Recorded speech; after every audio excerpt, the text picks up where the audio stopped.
You're listening to Podcast PXN, a video game podcast delivering player experience news. Let's go!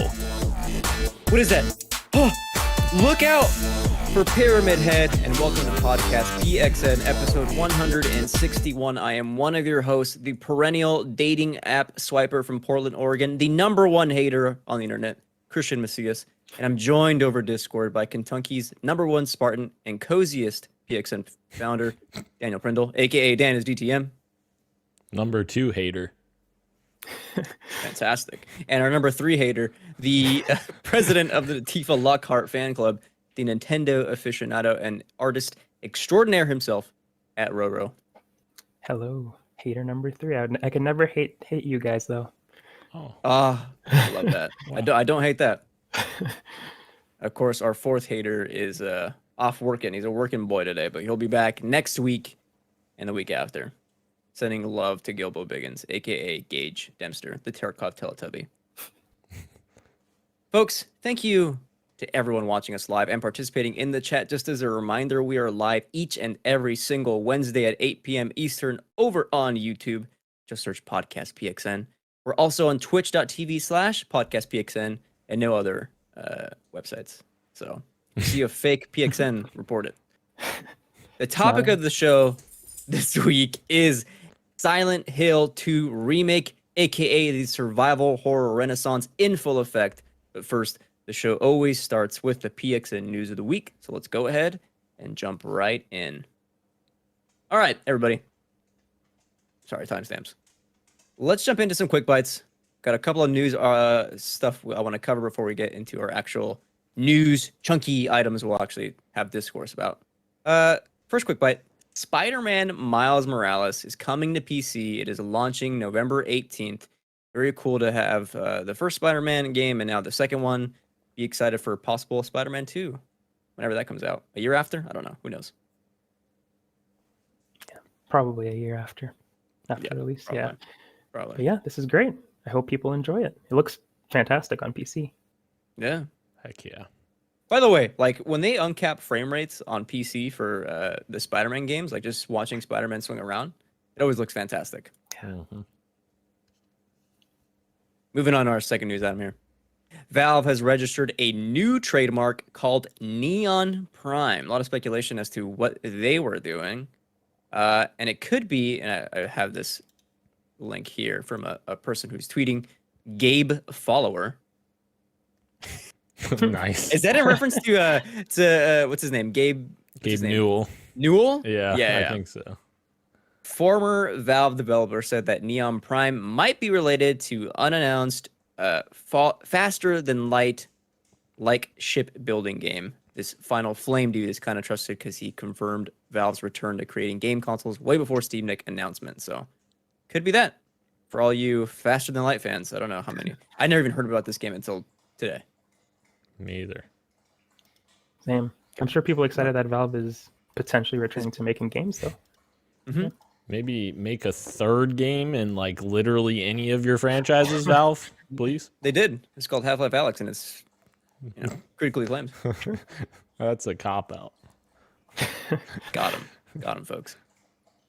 There was a couple of Dead Space previews going around the internet. I stopped to watch the IGN Dead Space preview just because. I think I was eating or doing something. I was like, let's put this on YouTube. So I watched, and a couple of notes for you. It's a one-take game. Of course, we knew that a couple of weeks ago. I think that was announced. But again, we want to reiterate that it is a one-take game, much like Dead Space 2, much like God of War. Very cool. My personal favorite bit of news here from Dead Space is that they added something called the Intensity Director. What does that mean? Well, let me tell you about it. It means there is no more safety when you are backtracking in the Ishimura. They made it scarier. There are, quote, hundreds of events that can happen to keep the tension high in the game. So if you're backtracking to get some more items or what have you, be on the lookout because you may see more, not necromorphs. Are they necromorphs? Yeah. Yeah, just out and about, just coming, stuff hissing around. Hundreds of things that can happen.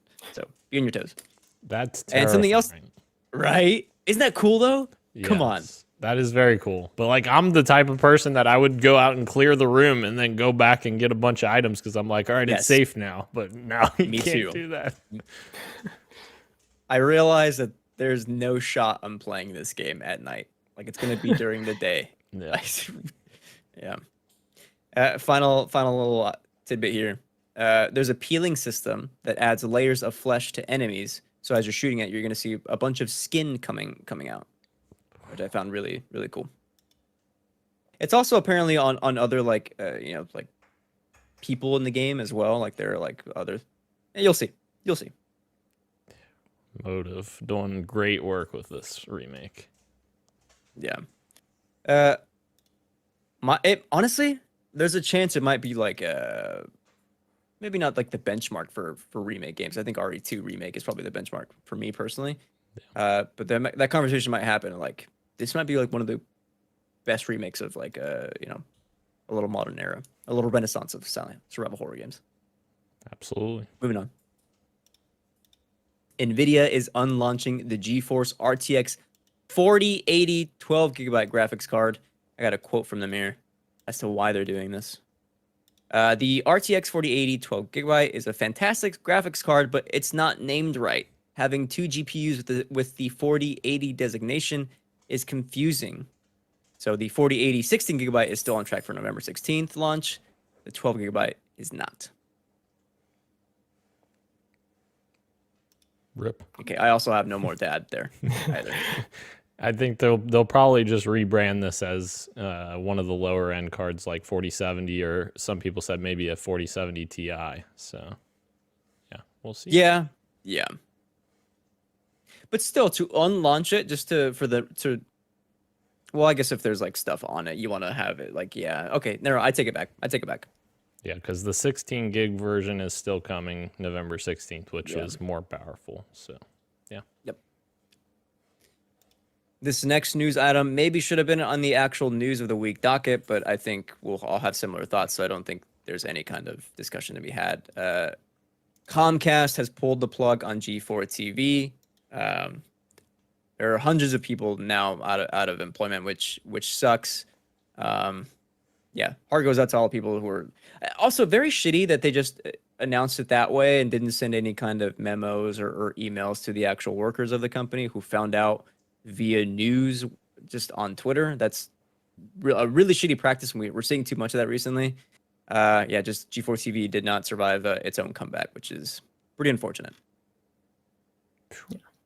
Very upsetting. What was the other company that did this recently? Was it Game Informer? Where they just like, what was the company that said it online and that's how people found it? Fanbyte. Fanbyte was, yeah. That's what it was. Yeah.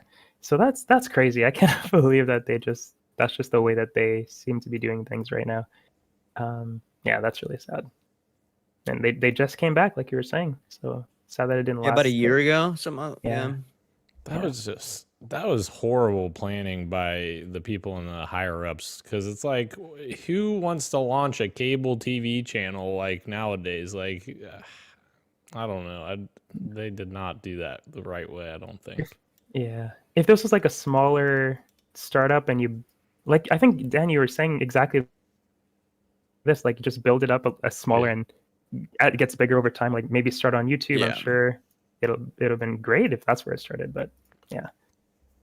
And I think it probably would have still have kept going if it was like a smaller team. They just started on streaming platforms. It could have been, and I get it. Like they wanted to recapture what it was, what it used to be back when it was on TV. But like the reality is, like things have shifted. There are hundreds of personalities online for stuff like this now. It's not just Kevin Pereira or whatever. So shame though, and it kind of sucks. But that's business, I suppose. I have one small news item. This is a big dub for me. Lance McDonald has figured out a way to make PT playable on PS5. This man is a god. I love Lance McDonald. Been following him for a little while. Yeah, no other thing for me to say there. Just very cool that Konami has like gated PT to be played on PS5, and lo and behold, he finally found a way. Very cool. Like on the week of Silent Hill 2 remake being announced. Yeah, very cool. That's awesome. I should find out how to do this. I think you have to download like a jailbroken version of the game via USB and then play it that way, I think. But I won't speak to that now. Instead, I'll move on to our next item. There's another showcase happening this week. Tomorrow, the Resident Evil showcase is scheduled for October 20th at 3 p.m. Pacific. It's going to feature Resident Evil Village Gold Edition, which I think launches next week, I think. Probably also some stuff about Reverse, the online multiplayer game, I think, from Resident Evil, as well as we're going to get probably a deeper look at Resident Evil 4, which to me is the meat and potatoes of the showcase. Very excited for RE4. Hope it's good. Yeah, same. RE4, yes. Show us lots of it. Or not too much, but yeah. Just enough, right? Just enough. Yeah. Because I think during the PlayStation showcase, or I guess State of Play, like they had like a second one, right? Like it was Capcom. They showed like 10, 15 seconds of like gameplay. It's like, that's a tease. Like we want a little bit more. And tomorrow should hopefully be the day. Yeah. Very cool. Next news item here. Project Renee has been revealed. It is the next-gen Sims game. For all you Sims fans, get excited. Wow. Okay. I mean, it's been a really long time. I mean, Sims 4 is super popular still. And when did that come out? Like, I feel like it's been like ages since that came out. Yeah. 2016? I want to say. No kidding. Really? That. Yeah. 2014. 2014. Wow. Yeah, Wow. That's crazy. So yeah, I guess it's about time. And it might be 10 years, it's like between games, because Project Renee is still early in development. Yeah. According to this tweet. So yeah. Dude, we should make our little PXN Sims. You know what I mean? Heck yeah. Very cool. Just out and about. Moving on. Daniel shared this. Unfortunately, he didn't realize that I already had this in the docket, so it was redundant. Microsoft is building an Xbox mobile gaming store to take on Apple and Google. This is, first of all, insane. Like what Microsoft is doing to again, I say this almost every week. What Microsoft is doing to like remove barriers, get their games everywhere is like crazy to me every single week. And this is big to have fucking Xbox games on mobile devices, like via their own store. Cut out all the middlemen is crazy. Dan, your thoughts? Yeah, I'm wondering how this is going to work on Apple specifically, because obviously the App Store is the only thing that works right now for that. So I don't know how they're going to do that, or maybe the Epic Games versus Apple trial has opened up something for them there. I don't know. Probably. But yeah, that's super interesting, because obviously Amazon has its own app store on Android already that competes with Google. So I guess that'll be a third option on there for people to get stuff. I guess this will be more focused on gaming, but who knows in the future what that might be. Or maybe Microsoft will just abandon it like Mixer.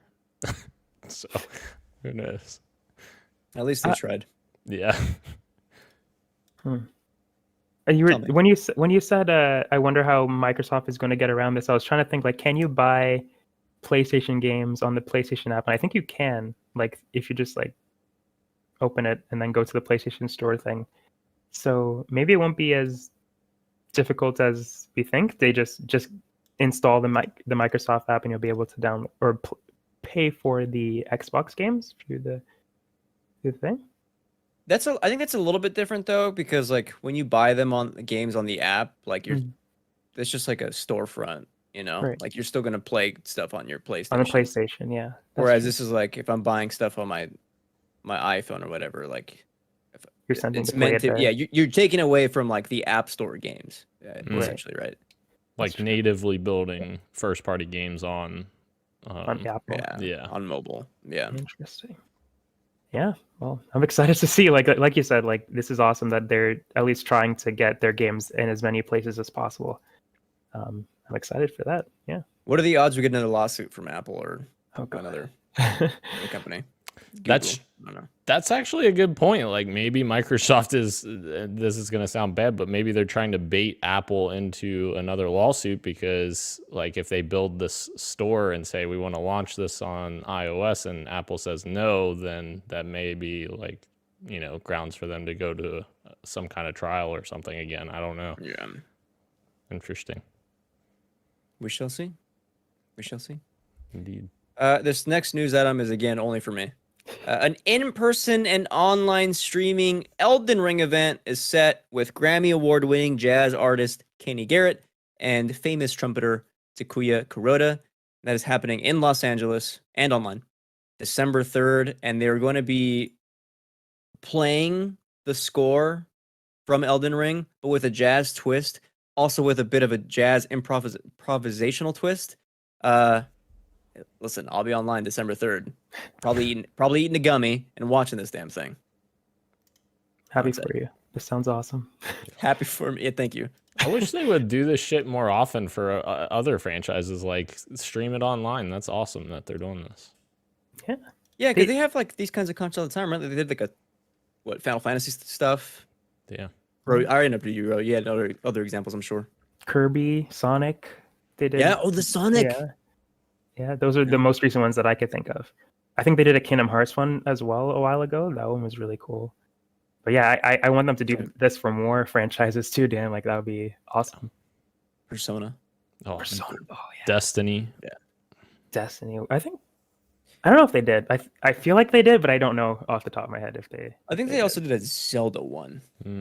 Yeah. Yes, definitely. Yeah. Yeah. Anyway, there you have it. December 3rd. Elden Ring fans get excited. So just me. Another news item just for me. Sasha Grey will voice Ash, a new character in the upcoming Cyberpunk 2077 DLC, Phantom Liberty. All you Sasha Grey fans, get excited for her role as Ash in the DLC. Let's go. Okay. That is the last quick bite. Let us move over into Street Meat. We have, I'm sorry, or Scuttlebutt Lane, as some like to call it. We have one news item here, and this comes from Video Game Chronicles. Video Games Chronicle? I think it's Video Games Chronicle. I always just say VGC. I have no idea. VGC. This comes from VGC. Call of Duty may not appear on Game Pass for a number of years. Oops. Drop my pen. Due to a prior Activision Sony deal. And I'm not going to lie to you. Did I forget to read this and write down bullet points so I can talk to you about it? Perhaps. That's okay. So let's just talk about it, the headline. Okay. Yeah. I just wanted to say this has nothing to do with the story. It's Video Games Chronicle. If anybody was interested. Oh, thank you, Ro. Yeah. But now the important stuff's out of the way. Yeah, let's get to the story. Yeah, this is so I get it though. Like I understand why they want to do stuff like this, but it's just so annoying. Xbox owns Activision Blizzard now. They should be able to do what they want with it, and if it's putting it on Game Pass and it's not even exclusive. It's just for the Xbox people to play it.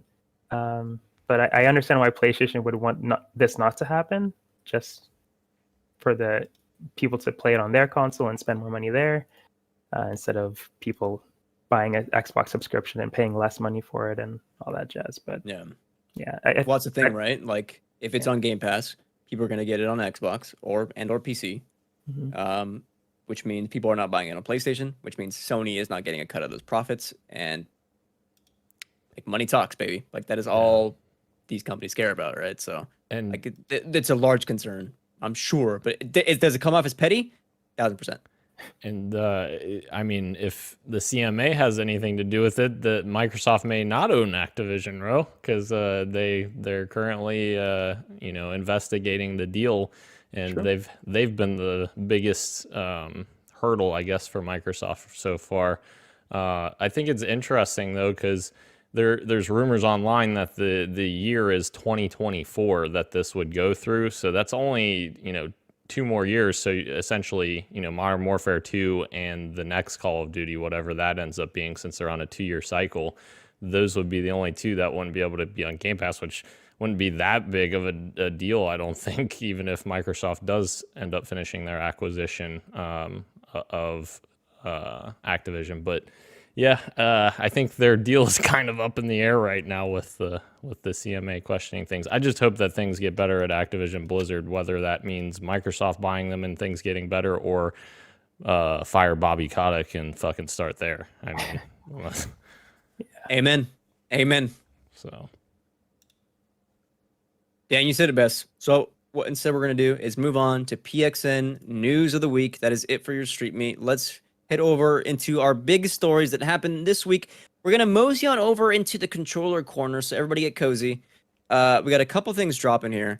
The biggest one happening this week, I think. Well, I say that, but the conversation is about them together. So I'll start with what happened first. This is in the morning, a couple days ago. Design Lab opens up for the Xbox Elite controller, and that starts at $149 US. You can go to Design Lab and customize your very own Design Lab Elite controller, mix some colors around, get your little parts in there, and buy that sucker.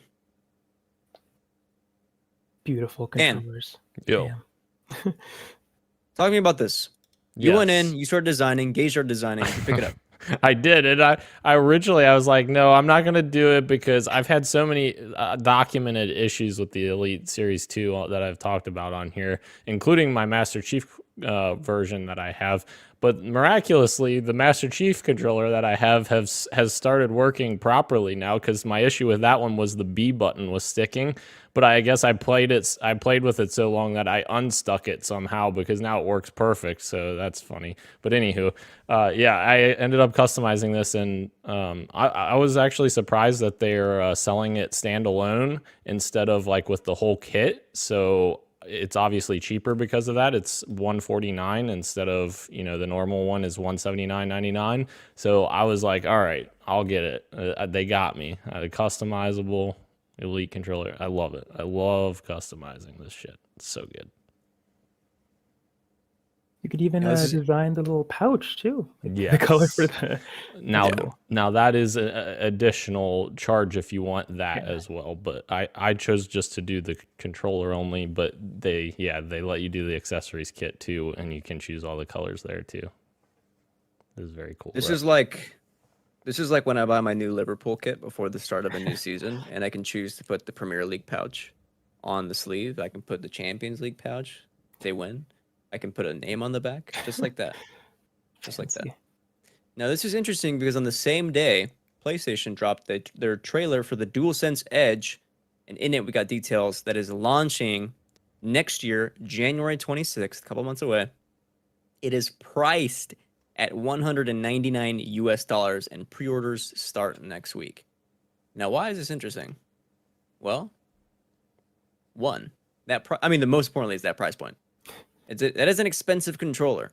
Dropping on the same day as the Design Lab. Sorry, I keep saying Design Lab, as the Xbox Elite controller Design Lab. $50. Like, the big question was like, can they prove that this is like, that price point is justified? Because it's the first time they're going into this kind of hardware, like a pro controller. Like, they've partnered up with Scuff before. Like, they make good controllers, right? The DualSense Edge so far the DualSense period has been worked for me pretty well. But is the pro controller gonna last long and justify? Gonna last long in the long run for me to justify $200? I don't know yet. Yeah, I'm not too sure myself. I'm usually not the target audience for these types of things anyway. I always just like look at them from a side and it's like, wow, that's really cool. And that's usually the end of it for me. I don't usually buy the fancy controllers. But from what I've seen in the trailer, it seems like I'm getting enough out of the DualSense right about now. And I don't know if, again, like, you guys may be able to tell me that, no, this is worth it. Like, what they're showing off is worth that $199, but for what I'm seeing, it isn't. For me, again, I'm not usually the audience for this anyway. Right. But yeah, I don't know if I need that controller, the controller profile button really, and the button mapping, all that kind of stuff. Yeah. Well, I can tell you, I can remind you what's in it. It's pretty similar to the Elite controller as well. There's got some similarities. The DualSense Edge this is nice, a USB braided cable. It's always nice to have nicer cables, in my opinion. Yeah. 2 standard caps, 2 high dome caps, 2 low dome caps, 2 so you can interchange the buttons on, or the sticks on the actual controller. Yes, and that is really good because all these controllers these days have the Drift. drift, and you can't Yeah. really fix that. And this is kind of combating that. If you could just pick a controller that didn't do that, that'd be awesome too. Yeah. But if you're not going to do that, I then, agree. Yeah, this is really Yeah. cool. Honestly, this is the best thing for me. Like, why I would consider maybe getting one is like if I ever do get drift in the future, just change out the caps. Be nice too to just buy additional caps on their own. So if that happens. Moving on, also you get 2 half dome back buttons, or you can switch those out to have the lever back buttons if you prefer those. Connector housing. I don't know what that is. I'm not sure either. What is the connector? Yeah, I know that. Well, I think this. Okay, I know what this is. I was watching the video and this. I'm just holding it, just my DualSense, just to kind of illustrate. The housing, I think, goes into where the USB-C is, and then you connect the cable there, and then you can lock it. So if you move around, the cable doesn't actually disconnect. If I have that right, and then it's very similar to the Elite controller or carrying case. Again, $200, you get all this stuff. Is it worth it?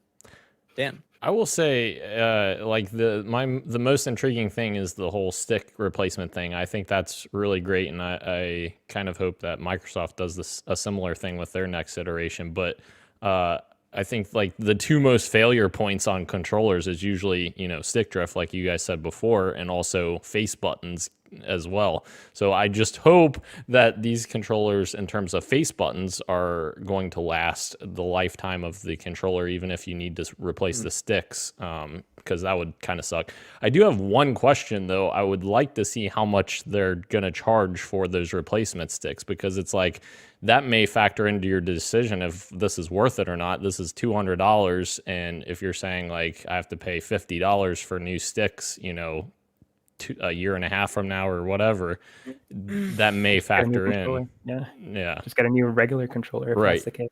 Yeah. I don't know if that would be the case. Like Control Freak, like their sticks were like what, like $25 for like a case of 3 different ones. I doubt.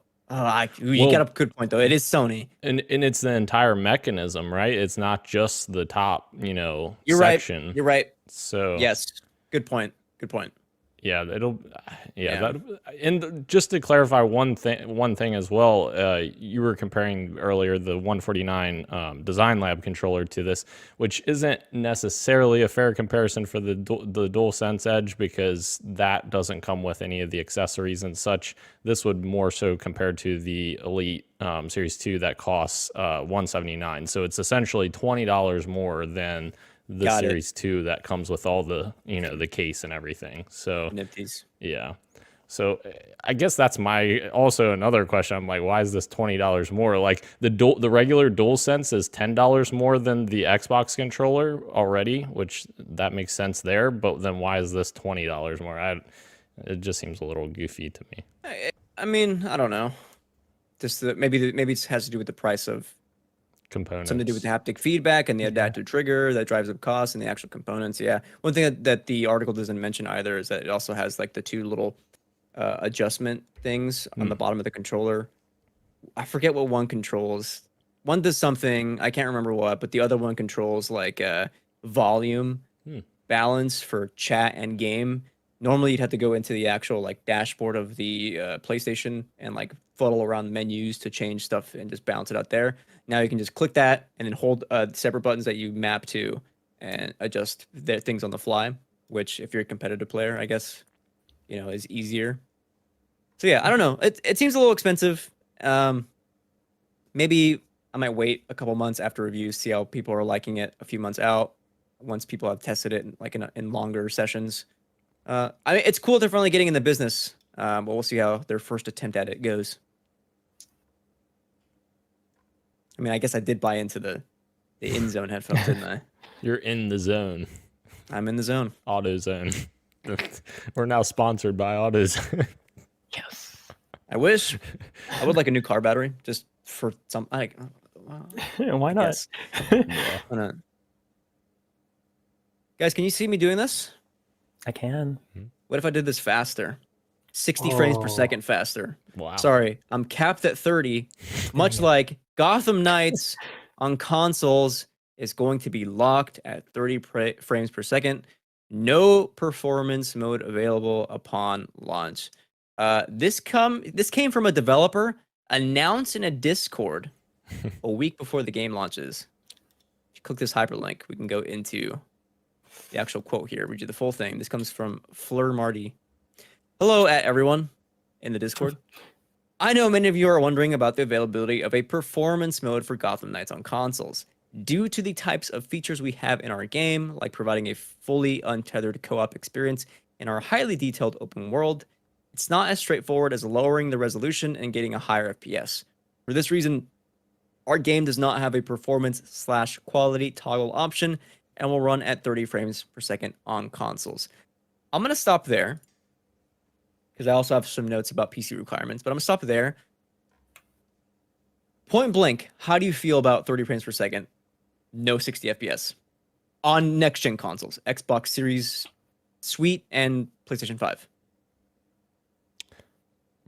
Personally, Sorry, go for it, Dan. Go for it, Dan. Sam. Oh, sorry. I was just gonna say, personally, I don't have a huge problem with this if the game is good. Like, in my opinion, like, yes, I get this gen has been all about 60 FPS mode and all of that, and I would love to see options for that. Like, I think that's the biggest disappointment here is that they're not giving us options for that. But like, you know, even Ratchet and Clank at launch, I played that game in 30 frames per second on the PS5.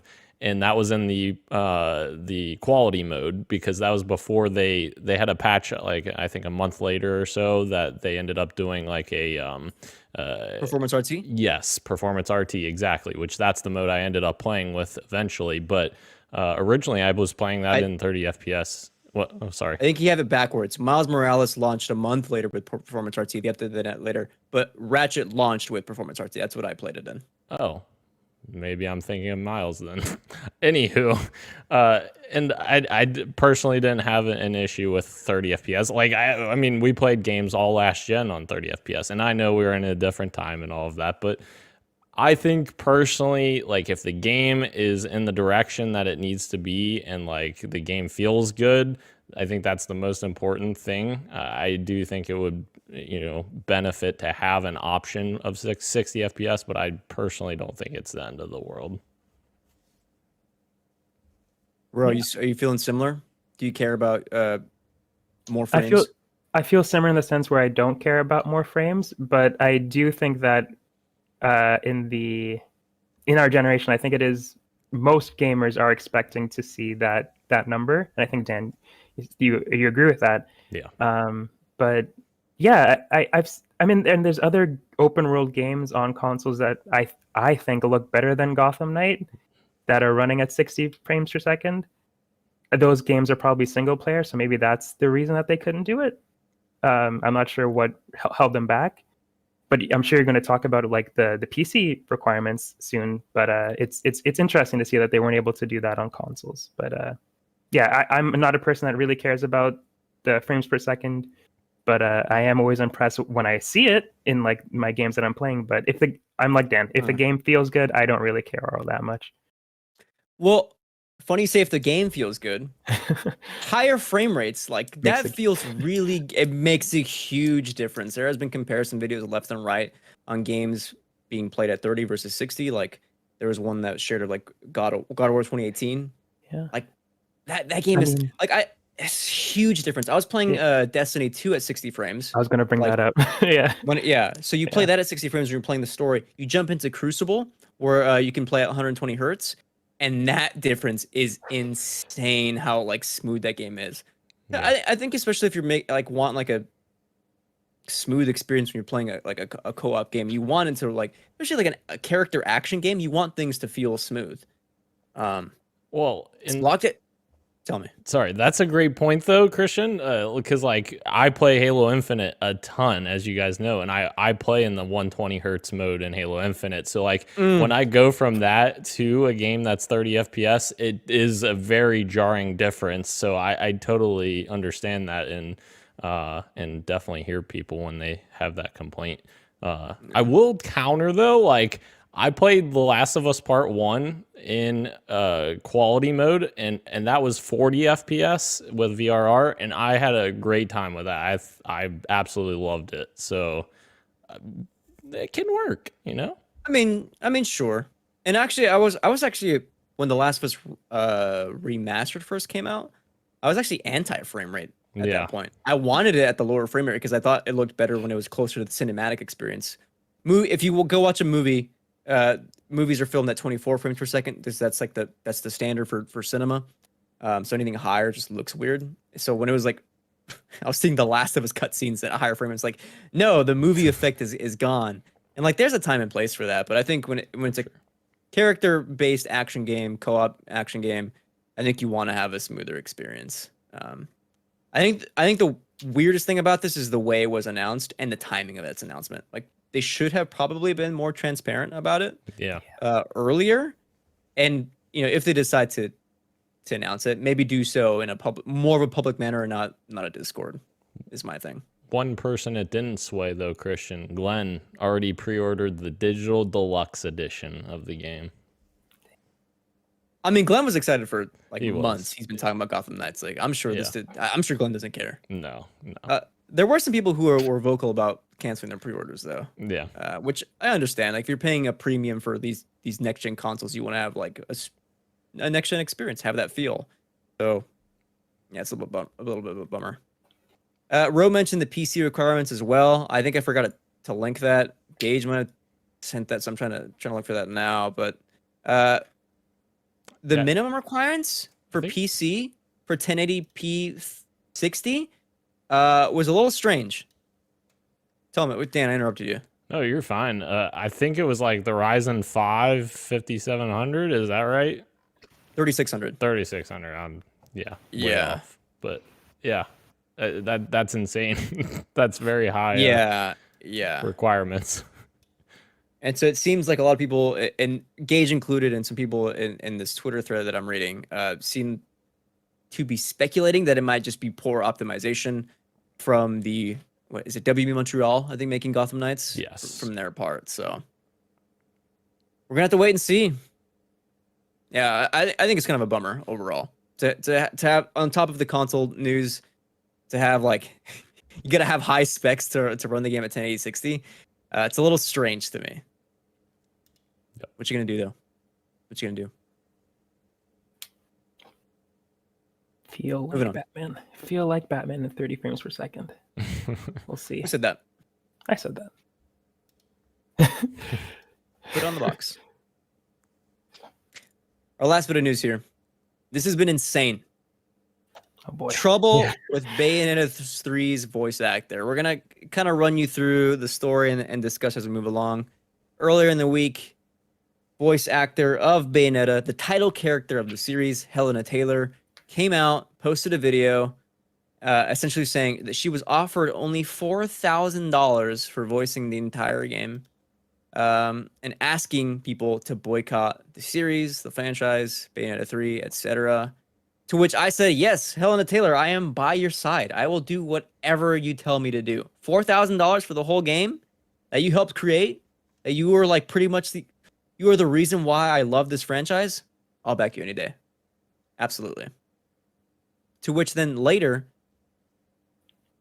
Hideki Kamiya, is it Hideki? Yeah, Hideki Kamiya tweeted, sad and deplorable about the attitude of untruth in reference to Helena Taylor's video, saying, that's all I can tell now. That's what all I can tell now. By the way, beware of my rules. Very, very strange tweets. Of course, he's tweeting in Japanese and translating into English, so we understand why it's a little bit odd. But like, beware of my rules is just such a weird thing to do. He went on to mass block hundreds of people who were like in his replies. Those were the rules. Subsequently getting flagged by Twitter. Yeah. Yeah, he has like a bunch of Twitter rules on his like pinned tweet, and it's like, if you don't follow them, get ready to be blocked. And one of those is if you tweeted him in English. So don't do that. Yeah, don't tweet it. Unless you want to get blocked. Yeah. And he has a long history of this. Like after Scalebound got canceled, like there was a whole lot of stuff he was saying, and it was crazy. So it all Yeah, started his there. online presence is something, I guess. It's a presence. So what this did is start two things. There was people who were, I almost said blackmail, boycotting the game. People who were, attacking Platinum Games for having an offer this egregious. People who were actually going after Jennifer Hale, who is the new voice actor of Bayonetta now for Bayonetta 3. To which Jennifer Hale had to respond and basically say, I didn't know. Things are under NDA.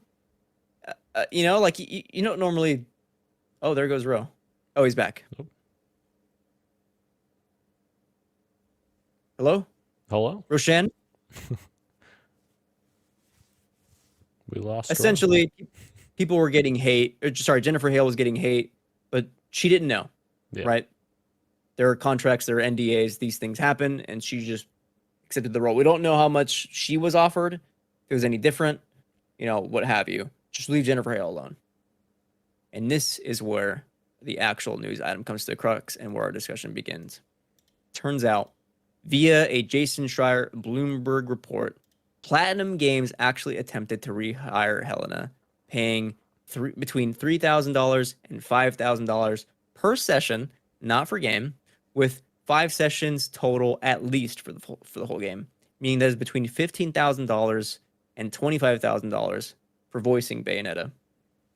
This is on top of residuals that she was offered as well, which would have been great. I think in an industry where voice actors don't normally get residuals, where their attempts to unionize and strike were asking for residuals where they had to back down from that, this would have been very great for Helena Taylor. Reportedly, she actually refused that and asked for a 6-figure sum plus residuals. Oh, I'm sorry. I think she was offered a bonus. I take that back. I got my own notes wrong. She was offered $3,000 to $5,000 plus a bonus. She wanted 6 figures plus residuals, to which Platinum declined.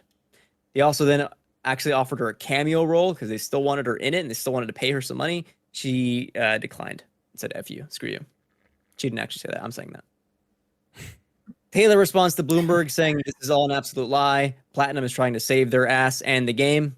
And then finally, BGC corroborates Bloomberg's report saying, no, it's actually, this is what we have from our sources. This is what happened as well. Turns out Helena might have been lying. There's a very long, tell me. My only question is like, I believe that Bloomberg and VGC believe their sources, but like my question is, who are their sources? Like, are their sources Platinum Games people? Because like, are they necessarily reliable when it comes to this? Because Kamiya could have told a couple of employees, hey, leak this to these guys so that we get them off our back. So like, I don't know. I just don't know. Like, what do we think about? No, and you're so right, dude. Because like no one stopped for a second to think that. Instead, people were like, Helena lied to us. I was like, well, relax, guys. Like we don't know the actual truth. It's all hearsay right now. Yeah. The truth is probably somewhere in the middle, to be honest. Yeah. It could be like a miscommunication too. Like, I mean, at this point, it's hard to believe that as well. But like the fact that 4,000 is like a common number that's popping up, that she thought she was just going to get paid $4,000, but it's actually $4,000 per session. Maybe that was like a mix up. I don't know, but I know $4,000 is alone, like for the entire game, would have been not enough. $4,000 per session is definitely different. I mean, I'm not someone who can say what her work is worth, but I know it's worth more than $4,000. I don't even know if $15,000 is enough, but yeah, it's a huge game. She should be paid accordingly for that because she's literally the star of the game. But yeah, I agree with you where I think this truth is somewhere in the middle, that Helena deserved more. Was she offered more? Maybe, but if she believed that her work was still worth more than that, then she has every right to walk away from that. Yeah. I should also note that like $4,000. Let's just say call it 4,000 per session, just to make it easier. Per session is still more than double to what other voice actors get for normal roles. Like usually it's like as high as 1,500 or as low as 50. And this is per other reports, just like in the UK. So it varies, and she was getting reportedly like so much more. I do agree though, like what a lot of consensus has been from the people that I follow on Twitter is like the most important thing to take away from this is that it is important to have like healthy discussions online, to have transparent discussions, I should say, not healthy, transparent about pay, not just in the voice actor industry, but across like the entire industry. Like make sure people are getting paid properly for their roles and not getting screwed left and right. I didn't put this, I completely forgot about this as well, but like, you know, there's a report this week of a Rooster Teeth employee who was being paid less than what, $30,000? Like she was the lowest. The person above her on the pay scale was $30,000 above her, which is insane. Wow. Right? Yeah. I agree that all voice actors and just everybody in the industry should be paid accordingly. It's just so, it blows my mind so much that the people who literally make these games happen, the people that make sure that these are $1 million franchises, are getting paid the least out of everybody. Like the people who just say like, yeah, do this game, are getting the most. Like you did literally nothing. You did nothing. Right. And you're getting all these bonuses, and it's crazy. It blows my mind. But I also want to say, if Platinum Games wanted to save money, it is weird that they went with Jennifer Hale, who is like a super acclaimed voice actor with a amazing resume, who probably costs just as much as Helena, or maybe more. Or more. And here's the thing, dude. Part of the reason why, I think you know, no, we caught all that. Part of the reason why I think they wanted to save money is that they had to hire unioned voice actors for other roles in the game, which would cost more money because they're union members, and you have to pay them what they're actually worth. And so, I mean, it makes sense. Like if Helena was like a non-union voice actor, I don't know if she is or not, it would probably offer her less because they already had to put cost of the other game towards the other actors. So who knows? Not good. Not good is my summary of this whole situation as well. It's just very messy. Messy. It sucks that it happened in this way, but I'm glad it opened the door for more conversations about pay in the video game industry, which I think need to happen more often. Yeah. Speaking of which, when am I going to get paid more? Or at all? No, sorry, not for this. For my actual job. Gotcha. Yeah. Anyway. Thoughts? Oh no, Ro did cut out. He was frozen. I didn't even realize he was frozen, dude. Oh, I didn't either. I thought he was just vibing and reading something online. That's all right. He'll rejoin us, I'm sure. Poor Ro. I think ever since the great Canada internet outage,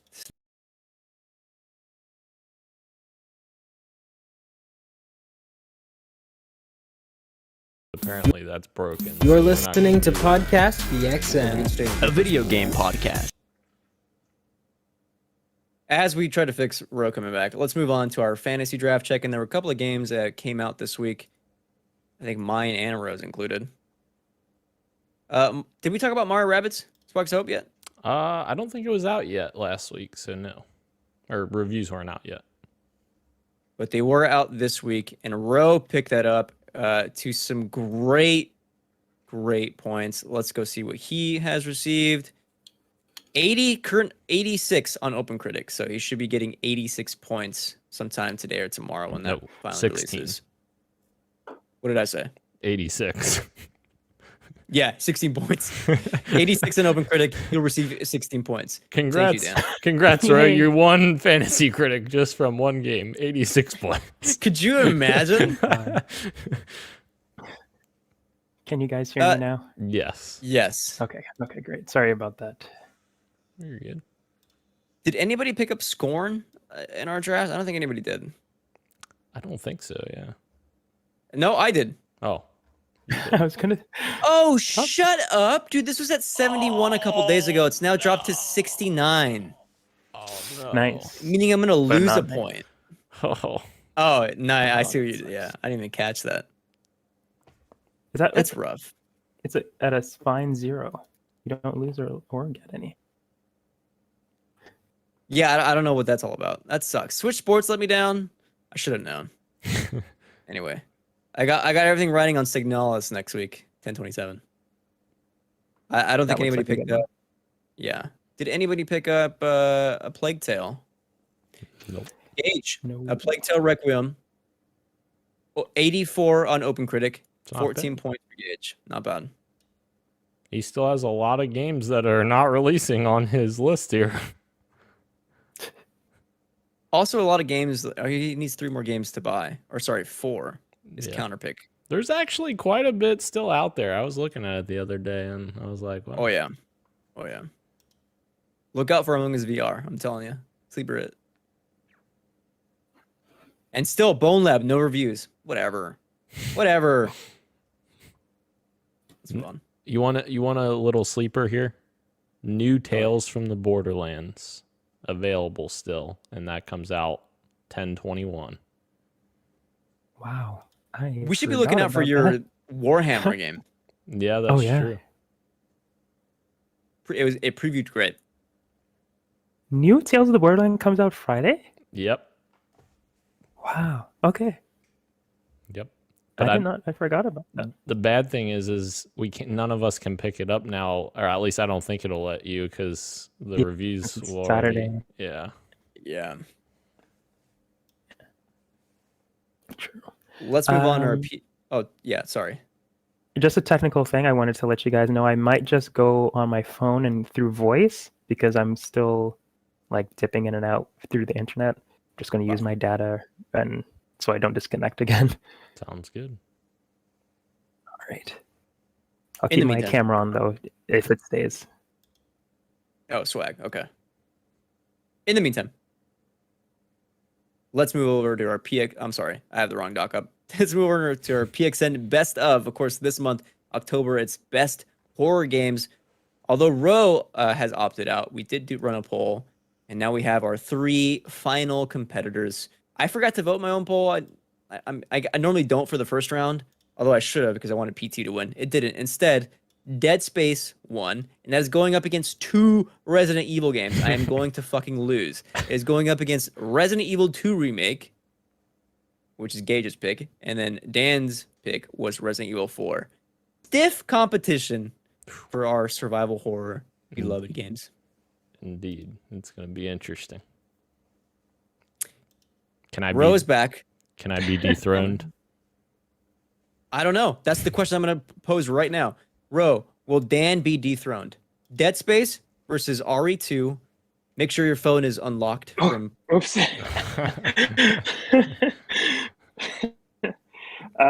Yes, we're Dead gonna make Space sure versus- that Dan is dethroned for sure. Wow. Absolutely, Okay. I will make sure of it. I'm gonna learn Gage's tricks and just go on a Resident Evil forum and wait, actually that might help Gage too, actually. Never mind. Yeah. We all got to put our chips on RE2 Remake. Yeah. Okay. So sorry Let's for move on. anyone who may be watching this unflattering angle. My That's so God. funny. Okay, there we go. Let's finally move into what you got for me. Daniel, start with you. What you been up to this week?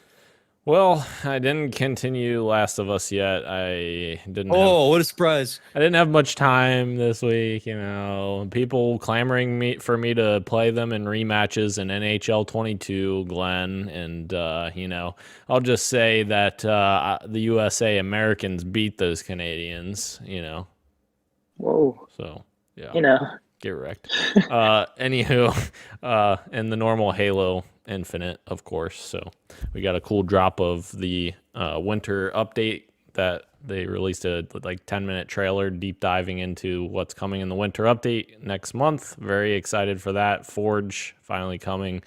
So yes, can't wait. When does that come out? November what?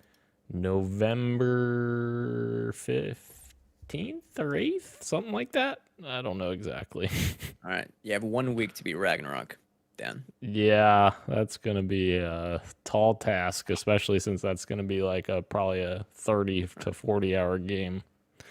Which means you have 2 weeks to beat The Last of Us. Sorry, 3 weeks for to beat The Last of Us. That's plenty of time. 3 weeks? Yeah, but also Modern Warfare comes out tomorrow. So yeah, but like whatever. That's a 10-hour campaign. You'll sit through that easy. we'll see. We'll see, Christian. Ro, what you been up to? I have been playing 2 games. I've been playing Potionomics, which you may have. I wasn't here. I may have missed it. You may have brought it up, but I picked it up on the fantasy drafts as well. The Potionomics is a store shop simulator. It's you're a potion seller, and you just inherited your a potion shop from your dead uncle, and you're just trying to make it through the day selling potions. Making and paying off your uncle's debt, who he left that to you because he sucks. But you're also competing in competitions with other NPCs who are also merchants in this town. Some of them are friendly, some of them are your rivals. It's really cute. I've had this on my list for a while, just because of the animation and like it's just a really cute style. And but the systems are really cool. It's like a deck building thing. So when you're trying to sell the potions that you make during the night, like everything's on a time-based system. So you brew some potions and that'll take up 2 time slots. And then while the potion's brewing, you would sell the ones that you've already made. And when you are selling them, you're haggling and you're using cards that you've found throughout the world by talking to different NPCs and stuff like that. So it's really cool. Has a really cool loop to it. I'm enjoying it quite a bit. And I'm also playing Cyberpunk 2077. I have reached the point of no return. So I've been doing some side missions and making sure I wrapped up most things that I wanted to wrap up. Finished Pan Am story and a bunch of others. So I'm excited to see how it all ends and see if I could hopefully continue playing. I'm sure because there's like DLC coming, so I'm sure there's going to be some sort of twist where I will be able to keep playing past the point of no return, quote unquote. But yeah, it's a fun time. I'm really enjoying Cyberpunk. I wasn't expecting to like it this much, but I'm really liking it. Fake Bayonetta fan. Just abandoned Bayonetta 2. I did. I'll get back to it eventually, but I don't know if I'm going to play Bayonetta 3 right away, so I'm saving Bayo 2 now. I did beat Bayonetta 2, and I have to apologize for my thoughts last week. Last week I said, man, what did I say last week? I was really hard on Bayonetta 2. So the cutscenes were like really getting to you. I still stand by that. I think a bit more production.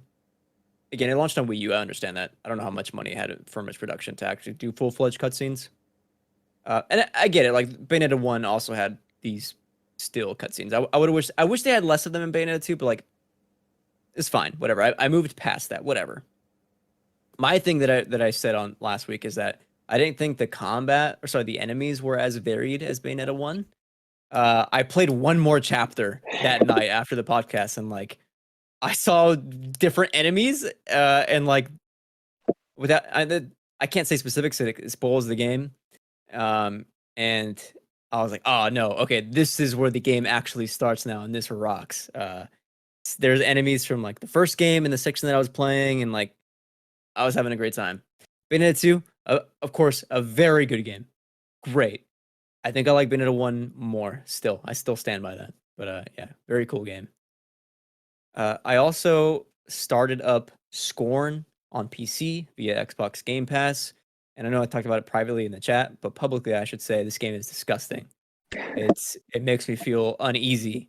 It is scary, even though I know it's not really it's a horror game just because of its own environment. And yet I think I love it. I also think I hate it. I constantly think I'm frustrated. I don't feel like playing it, and yet I want to keep going, and I'm fascinated by the environment. what an interesting game Scorn is for me, dude. Like, I think its biggest detriment is that it almost kind of looks like a shooter, and it's not. And the combat, like, really, there's combat in the game, and I think it's the by far the weakest. Because the weapons that you're given are still they're kind of tools that you also use for like puzzles and traversal in the environment. And like that is what the game is. And Maria, aka Eurothug, said it best on Twitter. Said this game is fleshy mist, and that's 1,000% right. It's just a walking sim inside a nightmare, hellishscape, H.R. Giger, Cronenberg inspired environment where you're just solving puzzles. And if you're into that, then you'll love Scorn, probably. And if not, then skip it.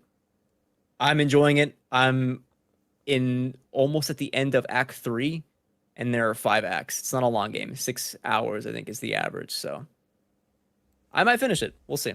We'll see. Gage is playing, Christian. Tell me. I'm sorry. I assumed you were done. Are you done? I'm done. Yeah, I'm sure we're not. Sorry. I was trying to step in right before you switched the topic, so I just didn't want to make sure I didn't want to cut you off. I'm sorry, Christian. Keep going. No, you already started. Keep going.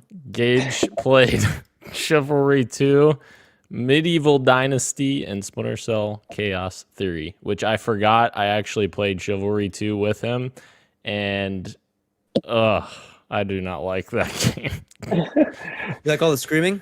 Yeah, it's I just didn't like it. It's just it's just constant sword fighting, and it got very monotonous. Like I played one match, and I was like, I feel like I got my fill of this game. Like it was very the same thing over and over again. So, and actually playing it made me want to go play Rise, Son of Rome again, because I loved that game. I thought that game was awesome. Like a lot of people, hated it because of the quick time mechanics or whatever, but like I saw those more so as like the Doom type glory kill type things, so I thought that was cool. So yeah we all have our our box franchise games that we kind of stand by. I enjoyed the Order 1886. Yeah, I'm glad I picked it up for $5 instead of 60, but whatever. It's fair. Let's move on. Our final segment. Long awaited. Topic of the show. Silent Hill returns, baby. I have the recap for today from Konami's Silent Hill Transmissions. This is an update on all things Silent Hill. I'm actually going to move backwards, starting from the bottom and going up. According to this list, actually, I'm going to start here in the middle and then go backwards. So if you're on the dock, you can see what I'm highlighting. This is where I'm going to start. A Silent Hill movie called Return to Silent Hill is in the works. It's a new movie based on the Silent Hill 2 game and is directed by Christopher Gans, director of Silent Hill 2006, which people did not like. They weren't huge on this movie. So we'll see how Return to Silent Hill goes. Will I check it out? Maybe. I don't know. Probably not. Okay, that's what I thought. Nobody cares. Yeah. We can move on. Awesome. Cool. The weirdest game announced today, very strange title, kind of hilarious considering what this letter means on the internet. Silent Hill F has been announced. It is developed by Neobards Entertainment, developers of Reverse, which is not out yet. And this is cool. So the story is by Ryukishi07 of I almost said Hamaguchi. That's not right. He is a famed Japanese writer of murder mysteries. You might know him from the manga series Higurashi. This is probably his most famous work. So it should be a very scary game. This, I think, is set in 1960s Japan, set in the, I think, neighborhood that inspired the original Silent Hill series. So this could be pretty cool. You may not have much thoughts here, and that's okay. So I don't think I do either. I don't have much thoughts, but I think this was my favorite trailer. Visually, I thought this was the coolest one that we saw. And disclaimer, I'm not a huge Silent Hill fan. As you guys know, I'm not a huge horror person in the first place. Sure. But this one was the most visually interesting to me. with all the flowers and the fungus and stuff like that. It looks really cool. Do we know The flowers and the Tell me. Do we know who's actually developing this? Yes, I said it. Oh, Come on now. I apologize. Keep up. Neobards Entertainment, developers of Reavers. Oh, I don't know what that is. It's also on the dock. I apologize, Christian. Right I there. literally could have read it. I'm sorry. I apologize. Reverse, as in the new Resident Evil. Oh. Game, right? Yes. Which I also talked about earlier. in the Oh, show, if yes. Dan paid attention. I'm sorry. Yep. I'm dumb. It's okay. Sorry. Well, let's just move on to another interesting one. Maybe Dan will pay attention here. Silent Hill Ascension. This is being developed by Genvid Entertainment and Bad Robot Games. We knew that Bad Robot was getting into games for a while now. We didn't know what they were going to do. Well, lo and behold, here it is. It's Silent Hill Ascension. It's live 2023, which is it's an important distinction to make. And the quote was, "Face your trauma together." And there was a lot of like Twitch chat looking things popping up during the trailer. And so, like, what is this game going to be? It's made to be like a shared experience with like it was influenced by like streamers streaming scary games and chat popping off. So it's an interactive experience game. What that looks like, who the F knows? Is it like Oh, sorry. Go ahead, bro. You might be about to say what I'm about to say. It could be similar to like the Until Dawn games. I'm blanking on the Quarry and stuff like that. yeah. That I think that would be cool in the Silent Hill universe. I think so too. I was. What were you going to say, Dan? I was actually gonna say that Netflix interactive show. What was that yes. called? Like Bandersnatch. That's where I went to too. Bad. Yeah, Bandersnatch. exactly. So, I don't know. I would love it if it was something actually closer to what Dan is saying, like something you watch together and then decide. That would be and if you can Twitch integrate with chat, that would be awesome. Also, we could maybe do that as a PXN plays. Oh, Would Ro show up? I'll be in the chat. I'll be the one telling you guys not to go any further. Yeah. With Close all the the lights stream. on. Yeah. My personal favorite, Silent Hill Townfall, is being developed by No Code, which I've talked about last week via the game. No, I don't think I brought this game up. I written down, but I didn't bring it up. Observation. Play Observation. Fantastic game. They also made Stories Untold. So it's developed by No Code, being published by Annapurna, and this shit is gonna rock so hard. I promise you. Put it on whatever you want. I promise you. This is gonna be the best rated game out of all of these, including what I'm gonna talk about next. Okay? Really? I Promise you. I promise you. I trust Christian. I trust you. Yeah. Yeah. Look at that freaking trailer, dude. Tell me It that was trailer isn't cool. hot. It was cool. Yeah. Come on now. People should listen to me more. I'm right. I'm right at least 60% of the time, if not 70. I'm telling you. Yeah, Dan, pay attention to Christian for crying out loud. Yeah. The 30% that you're wrong on includes Halo 3 is the greatest video game of all time. Listen, and we lost. I lost that one, and that's fine. Whatever. Let's move on. I should say I was part of this stream. I was watching it live. Konami did not release this video as a premiere, meaning it just at a certain time it just launched. So the first 10 minutes of the video is just empty fog, and then it leads into a countdown, which you can just scrub past. You can scrub past the entire thing because again, it wasn't a premiere. So they kind of messed this thing up. But anyway, Silent Hill 2 remake. It's real. It's a real thing. It is being developed by Bloober. It is a PS5 console exclusive for 1 year, and is also available on PC. Let me tell you some things. I'm gonna actually delete this because I don't think it's true. Masahiro Ito is back, baby. The art designer of the Silent Hill series, basically, is back. Also back, Akira Yamaoka returns to compose new themes for Silent Hill. Fun fact during his stream is that when he was composing the Silent Hill 2 themes, he was told to read Dostoevsky's Crime and Punishment to prepare for the actual game.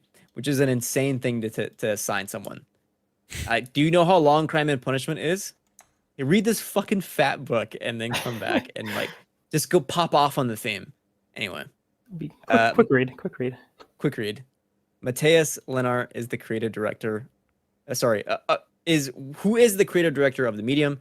Is the lead director of Silent Hill 2 remake, which is a big for me. Interesting. And last, oh sorry, I was just going to say, yeah, I again, not the horror guy, but I know that Medium wasn't received as well as people had hoped. None of Bloober's games have been received. Oh God. Okay. Well, here's the interesting part. They're modernizing the gameplay, which of course is probably necessary. And they're moving to an over-the-shoulder camera. So it's very much the very same shift from like how RE2 was its tank controls and fixed point cameras around the game. Very similar to how RE2 Remake is not that, right? It's over the shoulder and modernized gameplay. Silent Hill 2 Remake is doing the exact same thing. So the concern is, for me, can they do good gameplay? I don't know if they can yet. We got one snippet of it, and it looks like it's very similar to what Silent Hill Homecoming was. But my biggest thing is, are they going to do right by this story? Is it a one-to-one translation? If they do it as that way, I think people are going to be more positive on the game. If they do any kind of rewrites or any kind of interpretation, this is where they fall into the trap of you should have just left it, because Bloober, from what I've heard from all their games, don't nail their stories pretty well. They kind of fumble them pretty hard. How are you feeling on Silent Hill 2 Remake? Layers of Fear, people, and Blair Witch. Oh, interesting. I would say that I was actually really hyped to play Blair Witch before that came out, and then I played it and I was like, yeah, no, I'm good. The gameplay was not there at all. So for me anyways, so yeah, I didn't even play The Medium, but yeah, there was kind of mixed reviews on that. So yeah, The Medium had some ideas that I think were interesting, but I don't know. I guess it didn't pan out for them. So like a couple of takeaways that I've seen online from The Medium is, and like it's borderline like problematic, I guess, is the thing, like, or just not a very healthy way to come off these themes, is like abusers. I'll go to the abused can never be redeemed, was like the takeaway, and that like the best option for those who are abused is to die, was one thing. And then I guess spoilers, I guess, for The Medium, if anyone cares. No one? You go for it. I don't care. I definitely don't. Like a oh God. they attempted to there's no way around this. I'll have to say I have to say a trigger warning before I say this. They attempted to redeem a pedophile from the main story. Ooh. Which is kind of a dicey thing to do. Yeah, in my humble opinion, like a bit of a hot take. I don't know. I don't know. Is that even dicey? Like, I think that's just disgusting. Like, what the hell? Interesting. Yeah. I didn't know that. Yeah, well, I mean, I don't know if there's any, by the way. Right. Yeah. Right. I again, like you were saying, they have a story laid out for them. One of the, I mean, from what I've heard, one of the most critically acclaimed horror games out there, Silent Hill 2. People love that. So they've got the story. They just don't have to mess that part up. But from what I'm hearing, the gameplay is also an issue with this team. So they have to nail that too. So yeah, they've got a lot to prove. It's an interesting choice for a studio for bringing back Silent Hill. So hopefully they're up to the task and can nail it. I wish them the best, but as you guys are saying, the history of their works isn't very good. So the thing that you really have to worry about is where they take their creative liberties. And I think the one for me is going to be in terms of acting. Because obviously, if you go back to Silent Hill 2, like that whole PS2 era, like games, like line delivery is not the greatest, right? But that's like part of its charm of older games. Like that's actually part of why people enjoy Silent Hill 2 so much, is because of its kind of quirkiness, right? It adds a certain kind of character to it. And so you have to take those creative liberties to make it a more modern game, because you want to have like top of the line acting and make a certain tone and atmosphere come across. And so the concern is going to be if they can nail that.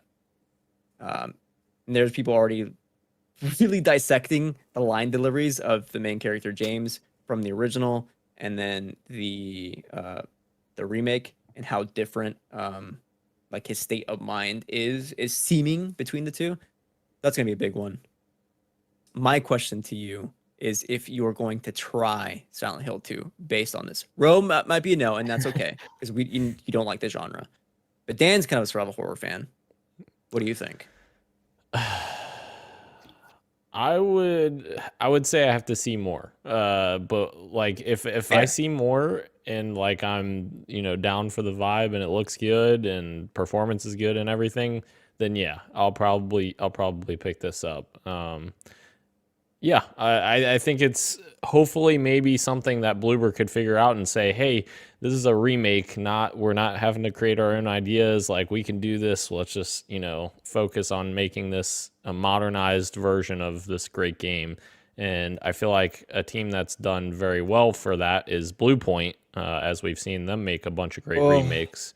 So maybe Bloober Team can figure that out here and say, hey, we're actually pretty good at doing some remakes, and maybe they'll, work on some more stuff like that in the future. So, Sure.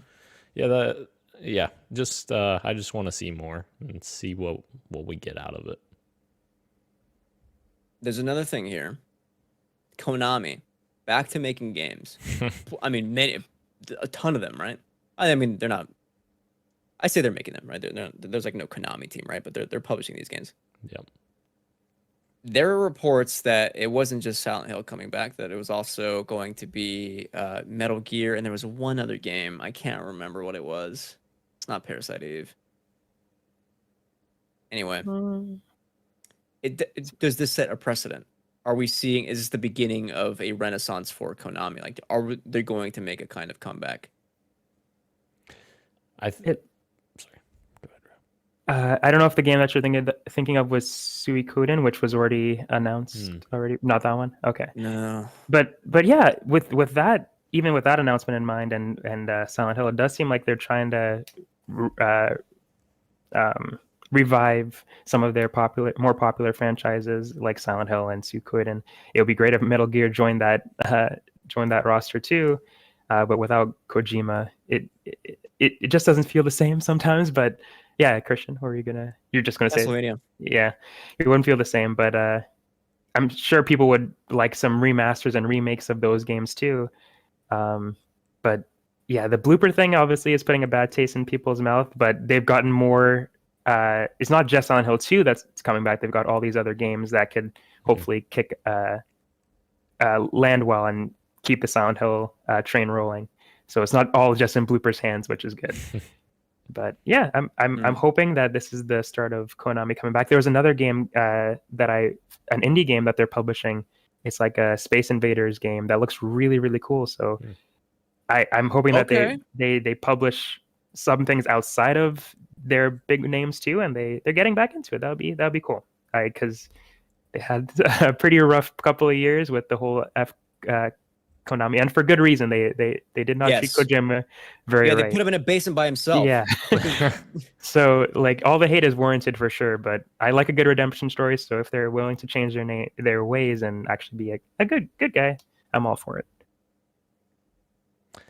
I think you hit it spot on, Ro, when you said Kojima without Metal Gear, or Metal Gear without Kojima is going to be hitting different. And I think the important thing is going to be like what teams Konami can find to work on these games. So like who will be the best team to work on Metal Gear and who will be the best team to work on Castlevania, like you said, Christian, that's coming back as well. It'll be interesting. I don't know what those teams are, to be honest, because Metal Gear is such a unique franchise. I honestly, I've got none that come to mind when it comes to Metal Gear. Some kind of open world developer, maybe. Ubisoft. Yeah. Oh, jeez. Shut the bro. Disconnect from the fucking call right now. You got to capture the watchtowers that have, Oh, no. reconnaissance information in there. But I don't know. Literally, all I want is for Konami to put the games back up for sale online. Mm. They said they were going to do that a couple months ago. They're still not up, and like I would like to play the PS2 version, on PC of Silent Hill. I would want to play the Metal Gear games again on PC. I don't care for remakes for those to be honest, because I don't know if they'll work. So Silent Hill 2 remake is going to be like the testing ground for if these kinds of remakes will work, and so we'll have to wait and see. A lot riding on it, to be honest.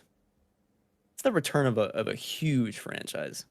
Yeah. A little bit niche, but still pretty big. Yeah. My last question is, it's the survival horror renaissance. It's back in full swing. It's hitting hard. Yes. It's going up against RE4 remake, which is highly anticipated. Dead Space remake, which looks massive, just gorgeous. And Callisto Protocol, which again looks really great. Is there space for a Silent Hill 2 remake?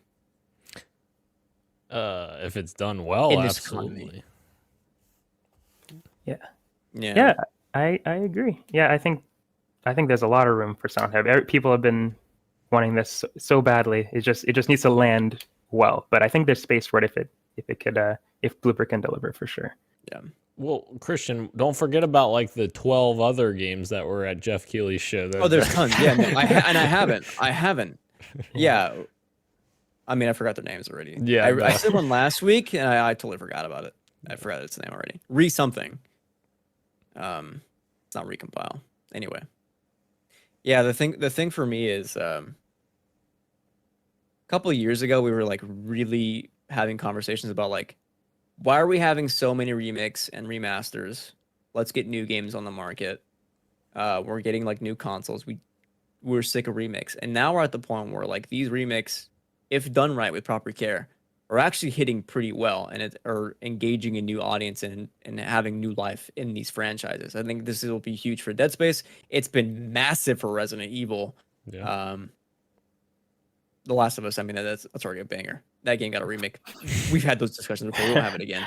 And yeah, I think this is really big for Silent Hill, but also really big for Konami. And if it comes out and it's good, then this will breathe a lot of life into not just this franchise, but all of Konami's franchises, period. So, yeah, man. Yeah. Big things ahead. The generation of remakes and reboots. Tomorrow, Modern Warfare 2 reboot. Oh God. Holy God shit! I mean, yeah, you're right. Oh God. But Horizon those is games are on the way. different. That's true. Yeah. Yeah. Bro, I hope not. I hope not. Yeah.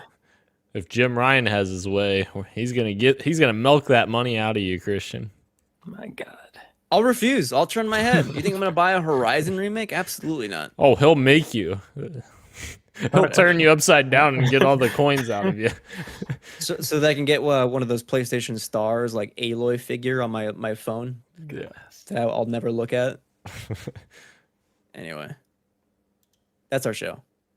Thank you again, everyone, joining us live on YouTube, Twitch, and Twitter, as well as podcast services everywhere, including Apple Podcasts, Google Podcasts, Spotify, Stitcher, and everywhere else you get your podcasts. Thank you, Ro. Thank you, Daniel. Gage, keep chugging along. I have been Christian. I am Daniel. I'm just reading now. I'm just reading from the doc. And this has been Podcast PXN, and we are out of here. Much love and keep on gaming.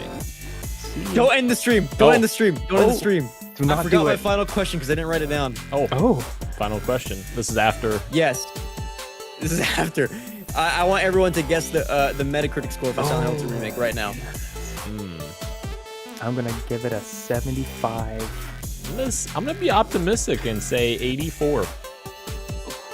Pretty good. Wow. 71. Oh, wow. Okay. I mean, I guess I wasn't that far off from you too, but 71, damn. 71. Yeah. And we are out. See ya. I stole Roseline. Much love and keep on gaming. I don't know.